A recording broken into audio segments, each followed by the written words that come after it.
आप सभी लोग को साना मैथ्स क्लासेस में स्वागत है। आज हम लेके आए हैं 9th क्लास मैथ्स 1.3 का थर्ड क्वेश्चन। बोले निम्नलिखित को P अपॉन Q के रूप में व्यक्त कीजिए जहां P और Q पूर्णांक है। हमें ये जो संख्या दे रखा है इस संख्या को P अपॉन Q के रूप में व्यक्त करना है। ये हमें लिखा है 0.6 पर बार, 0.47 पर बार और 0.001 पर बार। इन सारे क्वेश्चनों को इसको हमें P अपॉन Q के रूप में व्यक्त करना है। और मैं बता दूं कि साना मैथ्स क्लासेस में कंप्लीट 9th वालों के लिए मैथ्स पढ़ाया जा रहा है। अगर इस चैनल पे कोई नए हो तो प्लीज चैनल को सब्सक्राइब करिए अगर आप लोगों को कंप्लीट मैथ्स पढ़ना है 9th क्लास वालों के लिए। इधर देखें क्या बोल रहा है। तो इसको हम किस प्रकार से बनाएंगे, देखिए वन बाय वन सॉल्व करते हैं। सबसे पहले मैं एक बात बताऊंगा आपको, जैसे 0.6 है पर बार, इसका क्या मतलब है। तो आप बोलोगे कि बार मैंने पीछे भी बताया है, पीछे वीडियो देखी जो क्लासेस लिए मुझे क्वेश्चन बनाया उसमें बताया मैंने बहुत अच्छे से। बार का मतलब है कि कोई चीज रिपीट हो रहा है बार बार। बार का क्या मतलब है कि कोई चीज बार बार रिपीट हो रहा है, इसका बार कह देते हैं। जैसे 0.6666 ये रिपीट हो रहा है, तो इसी को हम क्या कह देंगे, इसी को हम शॉर्ट में इस पर बार लगा देंगे तो बार से हम समझ जाएंगे कि 6 का क्या हो रहा है, रिपीटेशन हो रहा है बार बार। ठीक है, तो ऐसे तो सबसे पहले हम लिखेंगे, जैसे फर्स्ट क्वेश्चन है हमारा 0.6 पर बार, तो हमें सबसे पहले लिखेंगे माना P इज इक्वल टू 0.6 पर बार। हमने मान लिया कि P का वैल्यू है ये, हमने क्या माना, P का वैल्यू ये है 0.6 पर बार। अच्छा P, तो इसको हम ऐसे भी लिख सकते हैं 0.66666 इंसान आगे तक, और इसको हम समीकरण 1 मान लेते हैं। इसको हम समीकरण क्या मान लेते हैं, 1 मान लेते हैं। ठीक है, अब एक बात सोचिएगा ऐसे क्वेश्चनों में, एक संख्या के ऊपर बार है ना, एक संख्या के ऊपर बार है ना, तो आप 10 से गुणा करिए। 10 में कितना जीरो होता है, 1 जीरो। तो हमें इस बात को ऐसे याद रखना है कि जिसमें एक संख्या है तो एक लगाकर एक जीरो वाली संख्या से हमें गुणा करना है। जैसे लिखोगे समीकरण 1 को दोनों तरफ 10 से गुणा करने पर, किससे गुणा करने पर, 10 से गुणा करने पर, समीकरण 1 को 10 से गुणा करने पर दोनों तरफ 10 से गुणा कर डालेंगे। तो जब इसको 10 से गुणा करेंगे तो ये 10p हो जाएगा इज इक्वल टू, जब इसको गुणा करेंगे, देखिए बात बताता हूं मैं आपको। जैसे हमारा लिखा है 2.1 ऐसे लिखा है, जो हम इसको 10 से गुणा करेंगे तो 10 से गुणा करेंगे तो क्या हो जाएगा, देखिए गुणा करने का 21 एकम 21, तो ऐसे आएगा, ये जीरो आ जाएगा। अच्छा पॉइंट कितने के बाद पॉइंट आएगा, देखिए 1 2 से के बाद पॉइंट आएगा। तो हमने क्या समझा कि 10 से गुणा करने पर एक संख्या के बाद पॉइंट आ जाता है। एक संख्या के बाद क्या जाता है, 10 से गुणा करने पर एक संख्या के बाद पॉइंट, यानी कि एक संख्या इधर पॉइंट एक संख्या खिसक जाता है।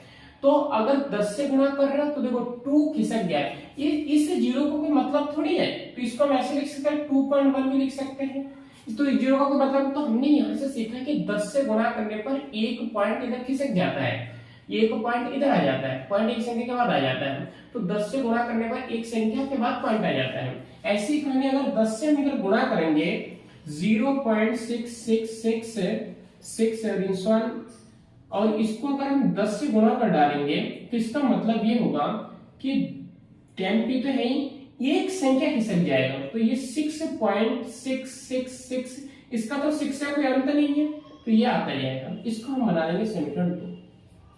इस बात को बहुत अच्छे से समझिए, क्योंकि 10 से गुणा करने पर एक संख्या खिसक जाता है, एक संख्या के बाद पॉइंट, यानी कि एक संख्या खिसक जाएगा, तो ये 6 इस 6 से कितना, इस 6 से कोई अंतर नहीं है, इस 6 से इस 6 से कोई अंतर नहीं है। इधर देखिए, अब लिखोगे समीकरण 2 माइनस समीकरण 1। समीकरण 2 में से समीकरण 1 को घटा दीजिए, तो समीकरण 2 है आपका 10p इज इक्वल टू 6.66666। कोई अंत है, कोई भी अंत इस 6 का नहीं है। और इसमें से हम समीकरण एक को घटाएंगे। समीकरण एक है हमारा p इज इक्वल टू 0.66666। कोई अंत है? इसका भी कोई अंत नहीं है। इसको हम कर देंगे माइनस, सब्ट्रैक्ट कर देंगे। तो देखिए 10p में से एक p चला गया तो आप बोलोगे कितना p बचा है? 9p बचा है। इज इक्वल टू ये 6 वाला टर्म है, ये देखिए 0.6666, इसमें 0.66, तो 6 वाला टर्म पूरा जो रिपीटेशन हो रहा है पूरा खत्म हो जाएगा। तो यहाँ से इसमें से इसको घटाएंगे तो क्या बचेगा? तो 0 बचेगा। और ये पॉइंट है तो ये पॉइंट हो गया, और इस 6 में से 0 गया तो 6 तो बचेगा। 6 में से अगर 0 चला जाता है तो 6 बचेगा। तो p इज इक्वल टू हो गया 9p का वैल्यू हो गया 6। ये 0 का कोई मतलब नहीं है। तो p इज इक्वल टू आ गया 6/9। तो ये p/q के रूप में आ गया। अगर इसको आप और जैसे 3 दूनी 6 और 3 तिया 9 अगर छोटा करके लिखना चाहते हैं तो p का वैल्यू आ गया आपका, p इज इक्वल टू आ गया आपका कितना? 2/3। ये आंसर है। p का वैल्यू कितना है? 2/3। हमसे बोला है कि p और q के रूप में व्यक्त कीजिए और दोनों पूर्णांक होना चाहिए। हम जानते हैं कि 2 भी पूर्णांक है और 3 भी पूर्णांक, यानी कि हमसे जो कहा गया था वो हम कर लिया। जो हमसे कहा गया था कि p/q के रूप में लिखे तो हमने p/q के रूप में लिख दिया, और p और q दोनों पूर्णांक होनी चाहिए, हमने दोनों को पूर्णांक में ला दिया। तो इस प्रकार से हमारा ये पहला पार्ट खत्म हुआ। अगर आपको नोट डाउन करना तो नोट डाउन कर लीजिए, मैं इसको रफ कर देता हूँ। देखिए सेकंड क्वेश्चन क्या है। सेकंड क्वेश्चन है हमारा 0.47 पर बार, ये लिखा हुआ है, और इस संख्या को हमें p/q के रूप में लिखना है। वैसे ही करना है, लिखोगे माना p इज इक्वल टू 0.47, ये हमें मान लेना है, ठीक है। तो इसको हम कैसे लिख सकते हैं? p इज इक्वल टू 0.477777 इंसान आगे तक चलता है। इसको हम समीकरण मान देंगे a। इसका कोई अंत है क्या? नहीं, इसका 7 का कोई अंत नहीं है, क्योंकि उसके ऊपर बाल लगा हुआ है ना। जिसके ऊपर बाल लगा हुआ है उसका कोई अंत नहीं है। अब एक संख्या के ऊपर बाल लगा हुआ था तो आप लिखोगे समीकरण एक को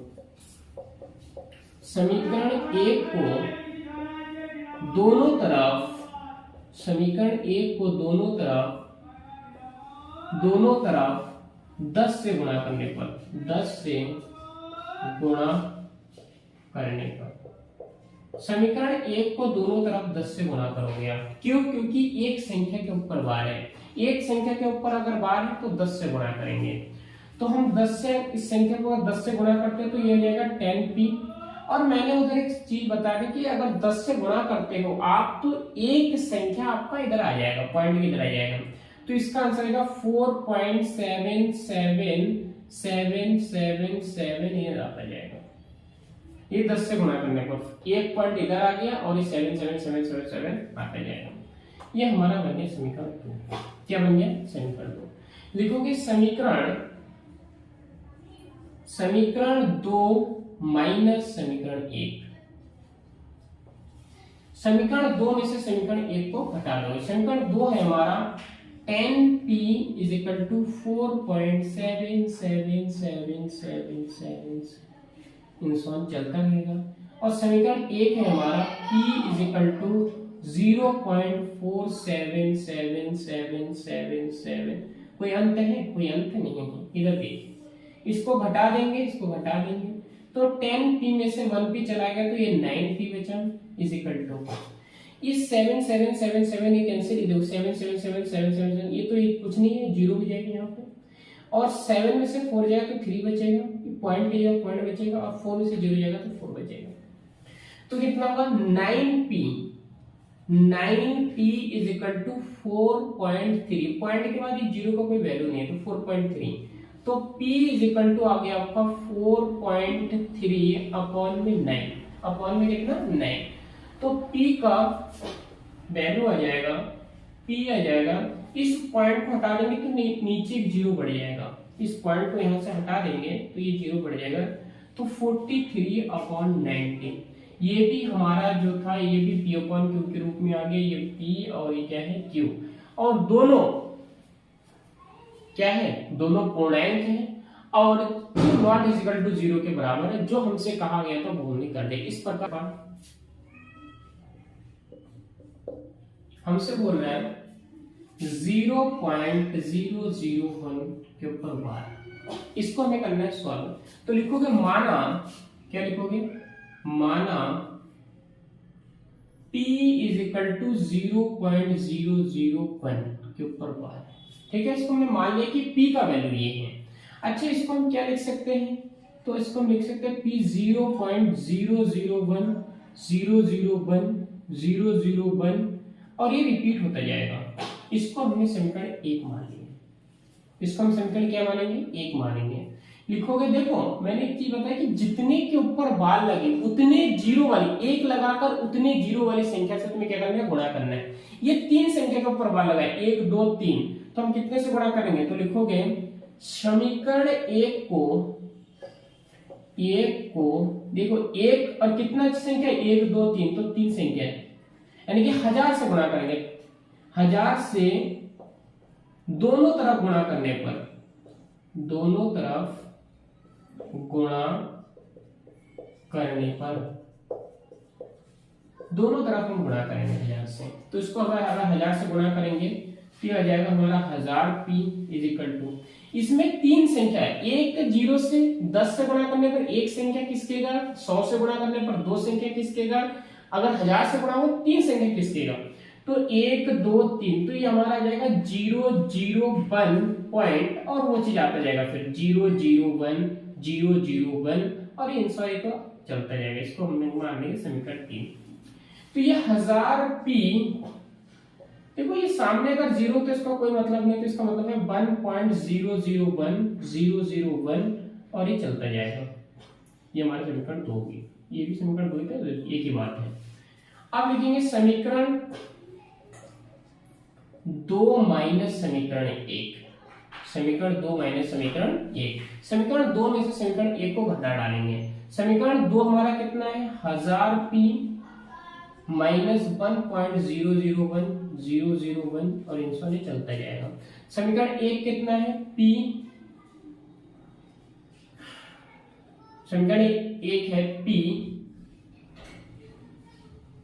समीकरण 2 कितना है, समीकरण 2 है 1000 P इक्वल टू कितना है, ठीक है। समीकरण 1 कितना है, P इज इक्वल टू 0.001 और ये चलता जाएगा।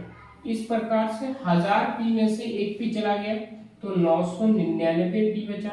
इधर ये 001 कैंसिल हो जाएगा सारा, तो इधर कितना बचेगा, ये तो कैंसिल हो गया, 0 बचा, ये पॉइंट का पॉइंट बचा और यहाँ पे 1 में से 0 गया तो 1 ही तो बचेगा।